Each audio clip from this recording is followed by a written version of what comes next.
Parliament was the target in this alleged spying case, and today one of the MPs who it's claimed had information on him passed to China had angry questions about why no prosecution happened. Here we have two individuals seeking to extract information from us, and the government's response is not, as mine was, do everything you can to make sure the prosecution works, but no, process.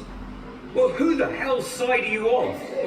This isn't about the bureaucracy, this is about leadership.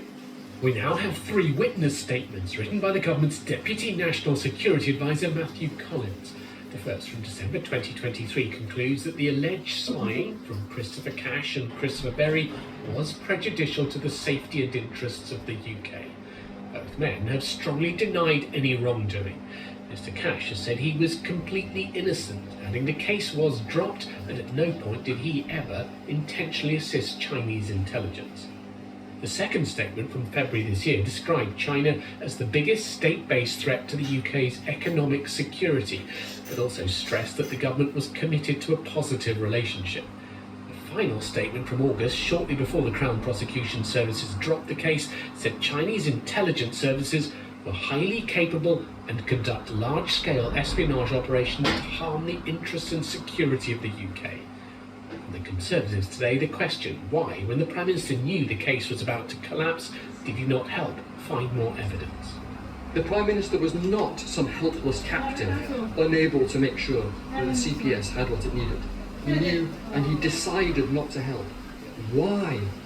The government's reply that Conservative attacks have changed. Earlier they were alleging Labour had intervened to help scupper a prosecution. On Monday, at a period in that statement as well, they accused the government of political interference, including from the National Security Advisor. The Prime Minister has made absolutely clear that is completely untrue.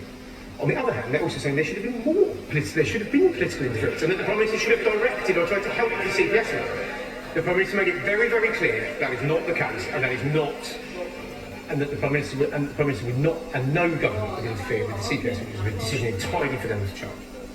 And now, having seen the evidence prosecutors were given, some MPs have questions for them.